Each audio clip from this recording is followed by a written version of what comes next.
नमस्कार दोस्तों, मैं डॉक्टर कमलेश कुमार मौर्य, पहलवान गुरुदीन, विधि महाविद्यालय पनारी, ललितपुर के विधि विभाग का विभागाध्यक्ष आज आप लोगों के समक्ष पुनः एक नए वीडियो के साथ उपस्थित हूँ। आज के इस वीडियो में हम जानेंगे अपकृत विधि के अंतर्गत स्वेच्छा से उठाई गई क्षति या वॉलंटरी नॉन फिट इंजुरिया के बारे में जानने का प्रयास करेंगे। इससे पहले कि मैं अपना व्याख्यान प्रारंभ करूं, कृपया हमारे इस चैनल को लाइक करें, अपने दोस्तों में अधिक से अधिक शेयर करें एवं इस चैनल को अनिवार्य रूप से सब्सक्राइब करें। तो आइए जानें स्वेच्छा से उठाई गई क्षति या वॉलंटरी नॉन फिट इंजुरिया क्या है।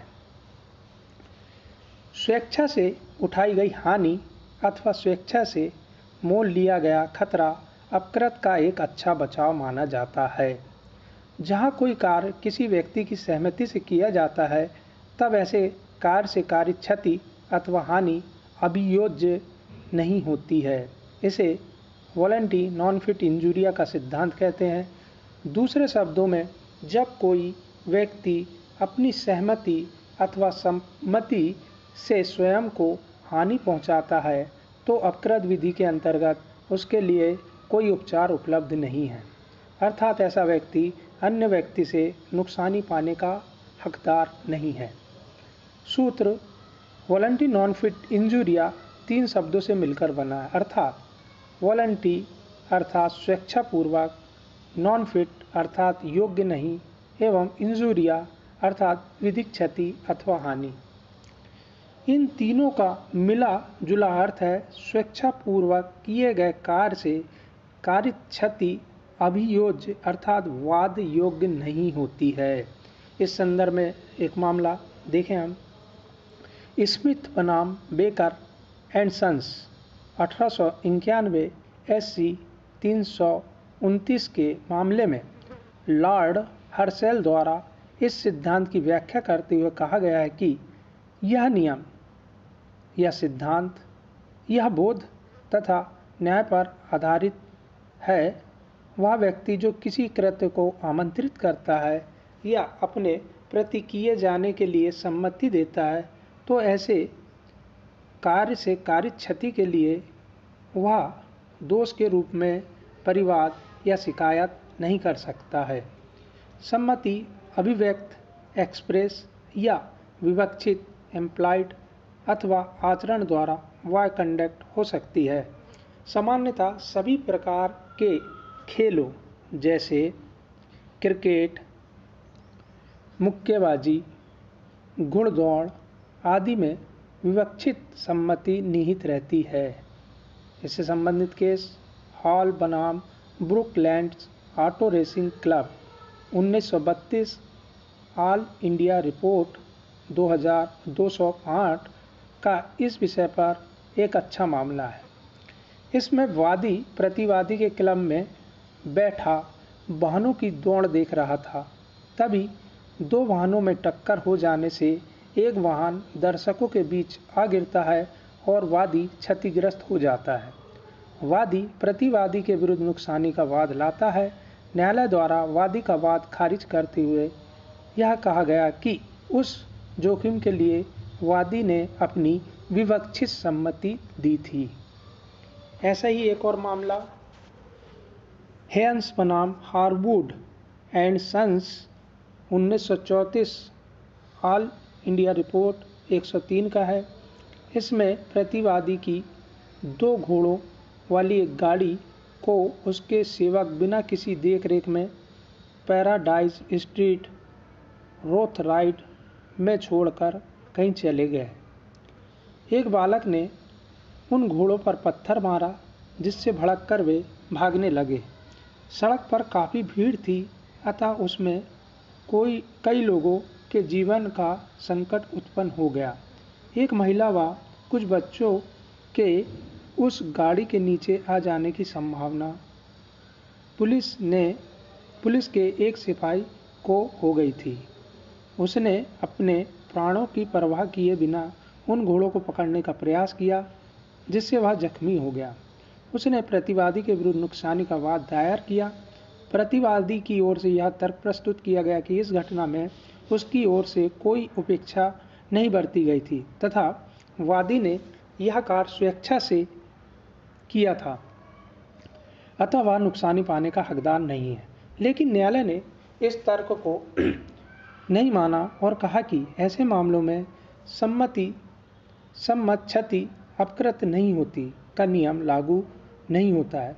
लॉर्ड ग्रियर ने कहा है कि जब वादी स्वेच्छा से किसी व्यक्ति को प्रतिवादी द्वारा कार्य संकट से बचाने के लिए कोई जोखिम उठाता है और उससे उसको क्षति कारित होती है, तो प्रतिवादी उक्त नियम का सहारा नहीं ले सकता। इसी के आगे एक और महत्वपूर्ण केस, थॉमस बनाम क्वार्टरमैन 1887 108 QBD 6851 के मामले में प्रतिवादी वादी की शराब की भट्टी में नियोजित था।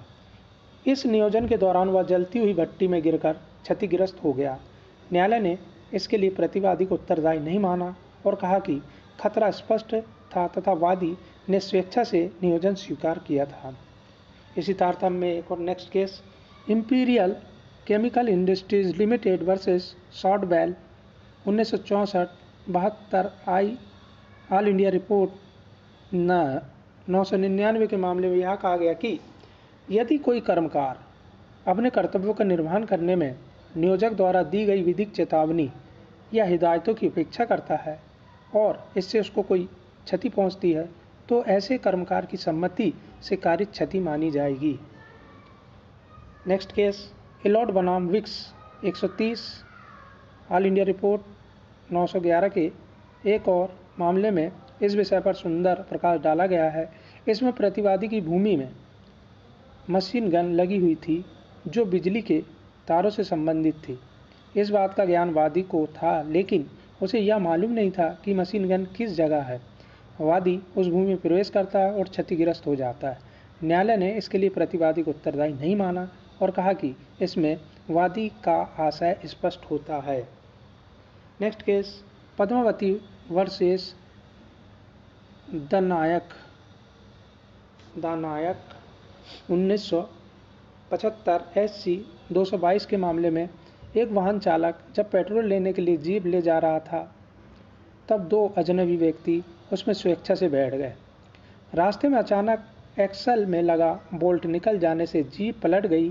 परिणाम स्वरूप वे दोनों व्यक्ति जीप से बाहर आ गिरे, जिससे एक की मृत्यु हो गई, दूसरा घायल हो गया।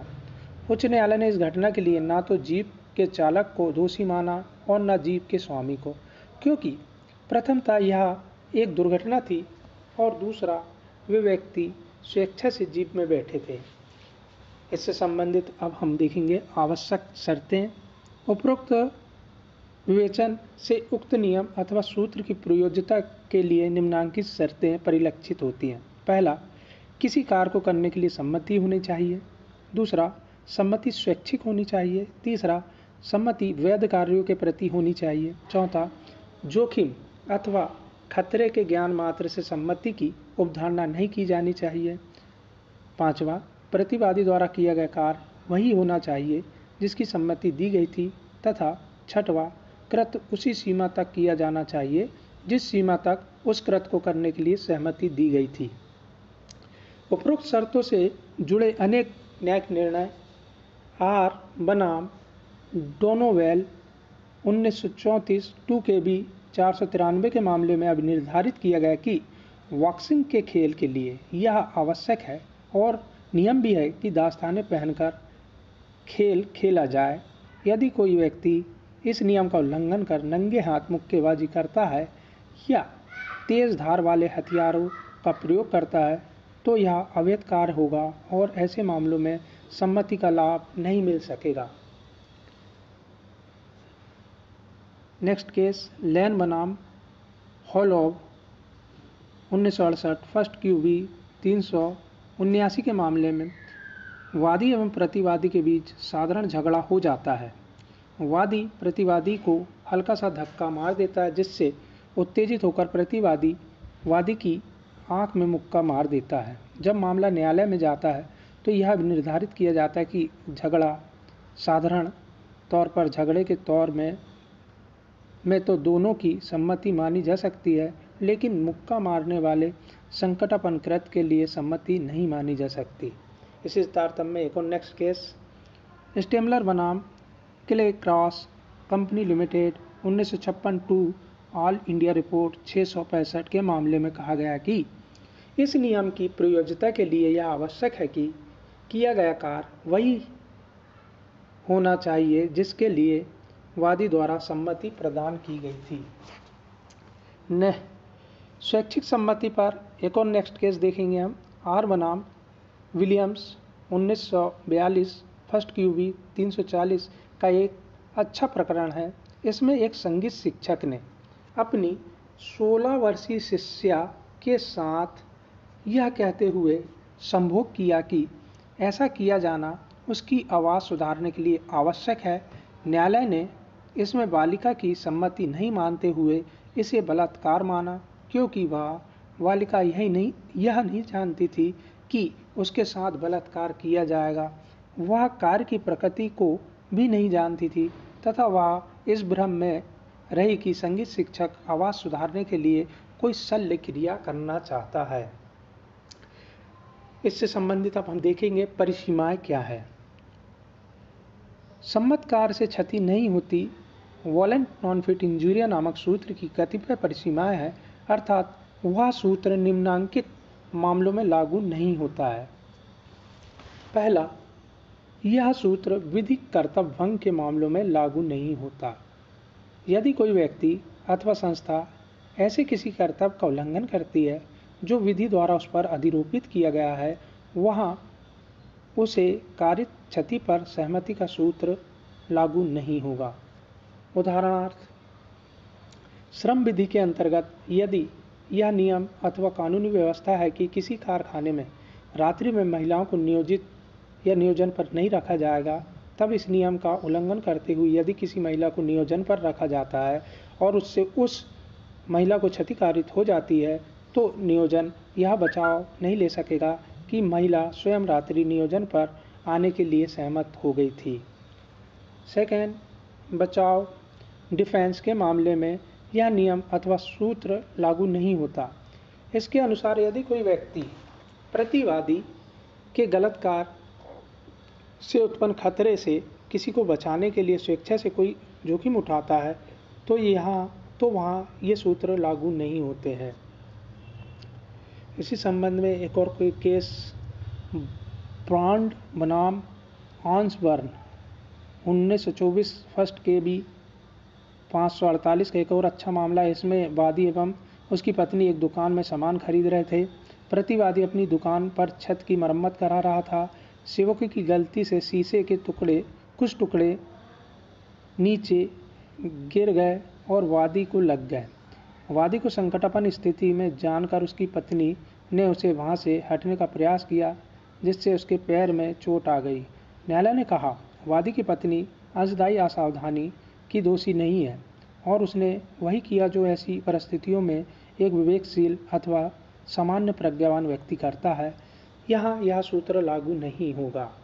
तीसरा, उपेक्षा अथवा असावधानी के मामले में भी यह सूत्र प्रयोज्य नहीं होता। इसे हम एक उदाहरण द्वारा स्पष्ट रूप से समझते हैं। ए स्वेच्छा से बी चिकित्सक से अपनी शल्य क्रिया कराता है।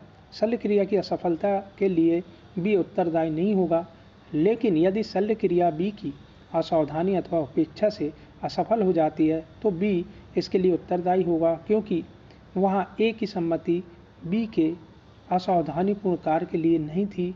वहाँ सम्मति वाला नियम लागू नहीं होगा। इस विषय में एक और मामला देखेंगे हम। स्टेमलर बनाम Clay cross limited 1956 2 all India report 6251 का एक महत्वपूर्ण मामला। इसमें वादी एक महिला प्रतिवादी की एक संकरी रेल सुरंग पार कर रही थी। उसी समय वह प्रतिवादी कंपनी सेवकों द्वारा चलित रेल से टकराकर क्षतिग्रस्त हो गई।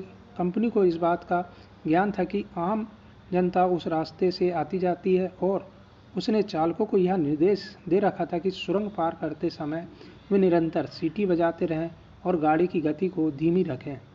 लेकिन चालकों ने इन निर्देशों पर कोई ध्यान नहीं दिया। वादी द्वारा प्रतिवादी कंपनी के विरुद्ध क्षतिपूर्ति का वाद संस्थित किया गया।